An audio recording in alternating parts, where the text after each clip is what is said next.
বলে আপনারা নিউজ করবেন সাংবাদিক বাইরে যারা আছেন। আর আর এটাই ফাঁসি না, ও তো ফাঁসি দিলে একবারে মরে যাবে, আর ওর ফাঁসি হবেও না, এটা আমি জানি ভালো মতো।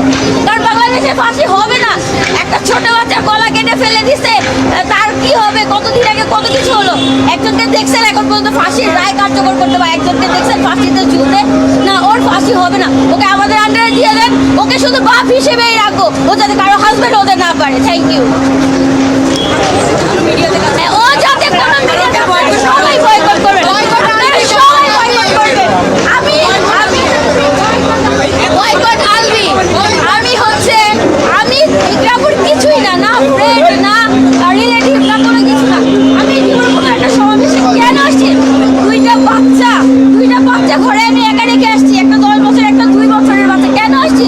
একমাত্র তার বাচ্চাটার জন্য। আমি নিজে হচ্ছে পার্সোনালি আমার মানে ওই লোকটা, এই ব্যক্তিটা, এই জঘন্য ব্যক্তিটা সবার ফ্যামিলিতে এমন একটা সিচুয়েশন ক্রিয়েট করছে, নিজেদের হাজবেন্ডকে দেখলে এখন কেমন জানি ঘৃণা লাগে, সন্দেহ লাগে। কেন? একমাত্র এই কাপুরুষ, এই জঘন্য, এই জানোয়ারের কারণে।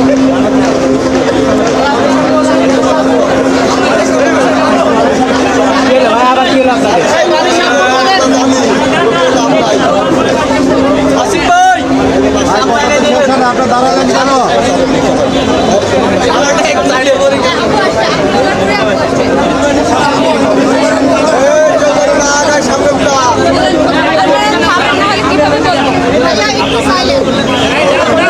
আমরা জানি আমরা এখানে কেন আসছি ভাইয়া। সবাই জানি আমরা এখানে কেন আসছি। আমার কথা শোনেন।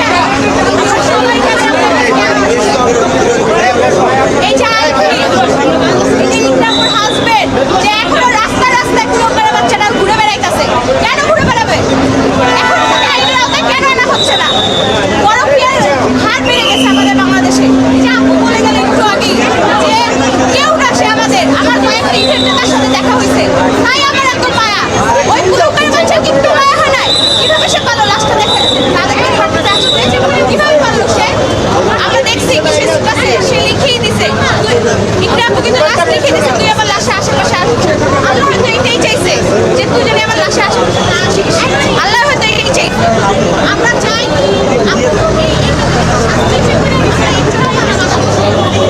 আমরা প্রত্যেকটা নারী, প্রত্যেকটা ইকরা জানি আর এরকম যেন কাহিনী না ঘটে। আমরা এটাই চাই, প্রত্যেকটা নারী জানি সামনে এগিয়ে যায়, এরকম পরকীয়া জানি না হয়। আর তিথি, ওকে কেন আইনের আওতায় আনা হইতেছে না? আমরা জানি বাংলাদেশের 50% ছেলে মেয়ে খারাপ হয়ে গেছে, এদের আইনের আওতায় কেন না আনা হচ্ছে না? নতুন সরকার কি করতেছে? তাদের জানি আইনের আওতায় আনা হয়, প্রত্যেকটা নারী জানি আর এরকম ভাবে ইচ্ছার মতো আত্মহত্যা না করে। আর এই বাচ্চা রাস্তায় ঘুরে বেড়াচ্ছে, ওকে বরকট করতে হবে। এই যে আপু বলছে বরকট করতে হবে, ওকে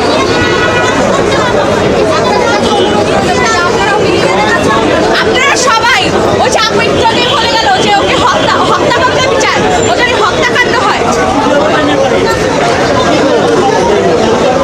আমরা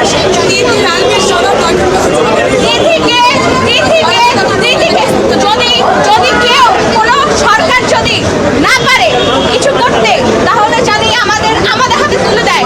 আমরা ওর বিচার চাই, আমরা বিচার করব। আমরা তিথি বরকট আর আলবি বরকট। এটা আলবি আমি বলি আলবি দেখে আমরা কিন্তু কিছুক্ষণ দেখছি যে পোস্ট করেছে আলবি কালকে একটা পোস্ট করেছে। ও এতই ওর বউকে যদি ভালোবেসে থাকে, আমি আমার বউকে, আমার বউ আমাকে কবর দিয়ে গেছে, ও বলছে। কিন্তু ও কিভাবে লিখতে পারলো? ওর বউয়ের নামটা কিভাবে লিখতে পারলো? ও এতই ভালোবাসে যখন ওর বউয়ের নামটা কিভাবে লিখতে পারলো? আমরা সবাই জানি ইকরামুর নাম, সবাই জানি পুরো ইকরামুর নামটা। ও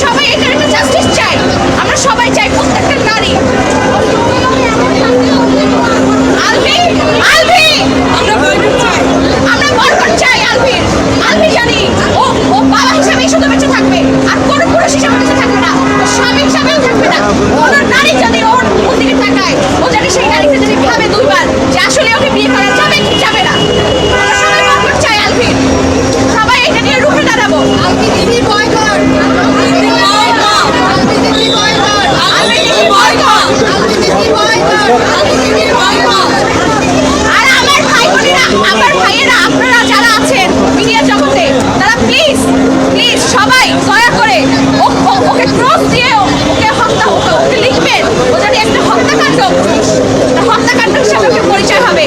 ও কোনো পরিকল্পিত না, কেউ আত্মহত্যা লিখবেন না, কেউ আত্মহত্যা লিখবে। আমার বোন ইকরা কোনো আত্মহত্যা করেনি, তার কোনো বোন নেই। ইকরার কোনো বোন নেই, কিন্তু আজকে তার প্রত্যেকটা বোন দাঁড়িয়ে গেছে এখানে। হ্যাঁ আমি জানি ইকরা অনেক স্ট্রং, সে সামনে থেকে স্ট্রং দেখায়, কিন্তু সে ভিতরে অনেক ডিপ্রেস ছিল, যেটা আমরা যারা তার কাছে আছি তারা দেখেছি সে কতটা স্ট্রং ছিল, সে কতটা ডিপ্রেসের ভিতর থেকে গেছে। আমরা সবাই এটাকে জাস্টিস চাই। তিথি আলবির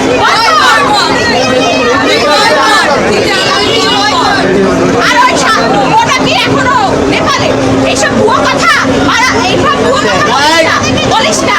যে বাংলাদেশে আসোস ব্লগার বাচ্চা, যে বাংলাদেশে আসোস রাস্তায় নামবি শুধু, প্রত্যেকটা নারী তোর বিরুদ্ধে দাঁড়িয়ে যাবে, প্রত্যেকটা মা তোর বিরুদ্ধে দাঁড়িয়ে যাবে। আমরা চাই ওকে ইকরাপু হিরোবাড়ি তো ইকরাপু যেতে চাই। আরে ওকে কে চিনতো? কেউ চিনতো না। ইকরাপুর জন্য চিনছে। ইকরাপু প্রত্যেকটা ইভেন্টে নিয়ে গেছে ওকে, তারপর ওকে চিনছে। ওকে কেউ চিনতো না, যদি কেউ চিনে থাকে সব ছাত্রীগুলো ওরে চিনছে, একটা নারী ওরে চেনে না। তিথি আলবি, তিথি আলবি, তিথি আলবি, তিথি আলবি। আমরা এটা সবাই বিচার চাই, আমরা এর জন্য আজকের এখানে মানববন্ধনে। ধন্যবাদ সবাইকে।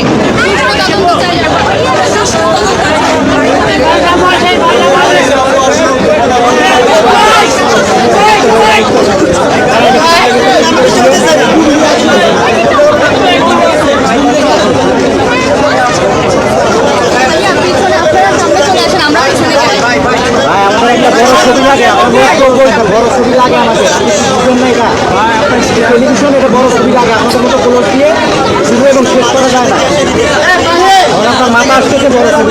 মেয়েদের গায়ে যেন না লাগে, সাংবাদিক ভাইরা প্লিজ, আপনারা তো জানেন এখানে অনেক সাধারণ মানুষ আসছে, মেয়েদের গায়ে যেন না লাগে।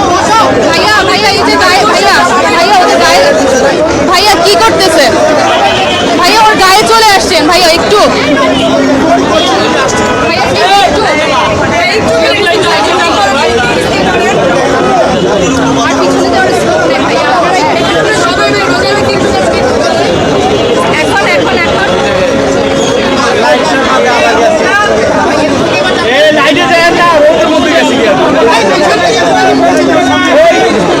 আরিশা আপু,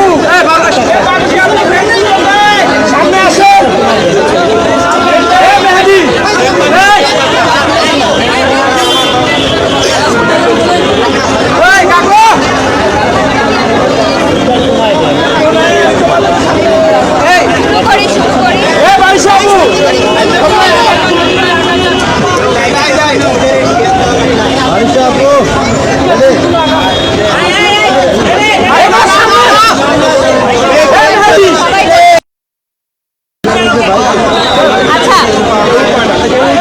আসসালামু আলাইকুম। প্রথমেই ধন্যবাদ যারা রোজা রেখে সাংবাদিক ভাইরা বোনেরা এত গরমের মধ্যে আমাদের এইটাকে সাকসেসফুল করেছেন, কারণ আপনারা না থাকলে আমাদের এই আয়োজনটা একদম বৃথা ছিল। আর আপনারা যারা মিডিয়া সাংবাদিক আছেন তারা এটা বেশি করে প্রচার করবেন যে আরেকটি ইকরাও যেন বিদায় না নেয় এই দুনিয়া থেকে। একটি বাচ্চার মা, একটি ছোট্ট বাচ্চার মা, নিষ্পাপ বাচ্চার মা যেন কখনো বিদায় না নেয়। এখানে আমরা অনেক মেয়েরা আছেন যারা সোশ্যাল মিডিয়াতে কাজ করি, অনেক পেছনে আমার অনেক আপুরা আছেন যারা আমাদের এক ডাকে এসেছেন, যারা অনেকে হাউস ওয়াইফ, যারা সোশ্যাল মিডিয়ার সাথে যুক্ত না, কিন্তু তারপরও ইকরাপুর পরিবারের সদস্য না হয়ে ইকরাপুর বন্ধু বান্ধবী বা কখনো হয়তো ইকরাপুরকে সামনে থেকেও দেখে নাই, তাই না?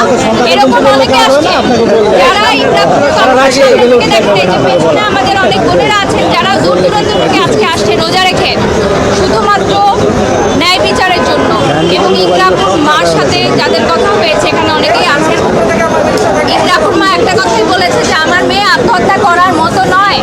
একজন মা জানে তার সন্তান কেমন, একজন মা যেহেতু স্টেটমেন্ট দিয়েছে যে আমার মেয়ে আত্মহত্যা করার মেয়ে নয়, এটা হত্যা করা হয়েছে, তাহলে এটার একটা সুষ্ঠু তদন্ত আমরা চাই।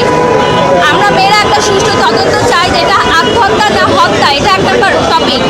সেকেন্ড টপিক হচ্ছে একজন অভিনেতা একজন অভিনেত্রী দুজনকে নিয়ে যে পরকীয়ার ঘটনাটা অনেকেই বলছেন, ইভেন এটার স্টেটমেন্ট কিন্তু অনেক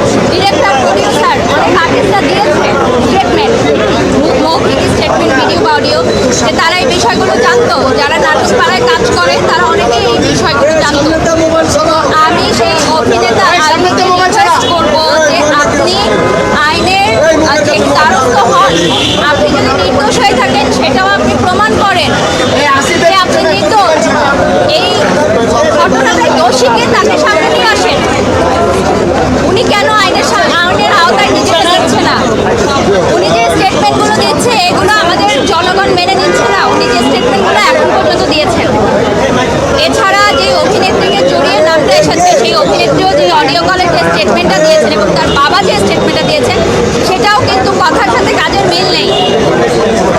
ঠিক আছে, তাহলে আপনারা আইনের দ্বারস্থ হন। আমরা আইনকে শ্রদ্ধা জানাই। এটা হত্যা না আত্মহত্যা, এটা আমরা সুষ্ঠু তদন্ত চাই, বিচার চাই। আগে তদন্ত শুরু হোক। ইকরা আপুর পরিবারের কাছে অবশ্যই আলভি ভাইয়ের ক্ষমা চাইতে হবে। হবে হবে ক্ষমা চাইতে হবে, অবশ্যই বিচার চাইতে হবে। ইকরা আপুর পরিবারের কাছে অভিনেতা আলভির ক্ষমা চাইতে হবে অবশ্যই, যেটা এখন পর্যন্ত সে ক্ষমা চায় নাই। তোমরা দেখছো, কেউ আমি দেখি উল্টা ব্লেম করে গেছে যে যাদের পরিবার দেখতে দেয় নাই তাকে, দেখতে উল্টা সে ব্লেম করে গেছে।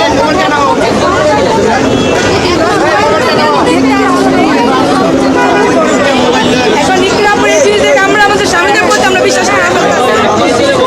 এখানে আমার কিছু বলার নাই, আমাদের স্বামীদের প্রতি আমাদের বিশ্বাস হারাই ফেলতেছি। কারণ আমি আপনাদের সাথে প্রতিদিন কথা বলার সুযোগ পাই। যারা দূর দূরান্ত থেকে আসছে তারা কথা বলুক, আমার মনে হয় এটা ভালো হয় যে তারা কথা বলুক। আমি এটা নোটটা করে দিই, যারা কথা বলতে চাই দূর দূরান্ত থেকে আসছে তারা কথা বলুক। আপু অনেক দূর থেকে আসছেন, আপু সামনে চলে আসেন। আলভি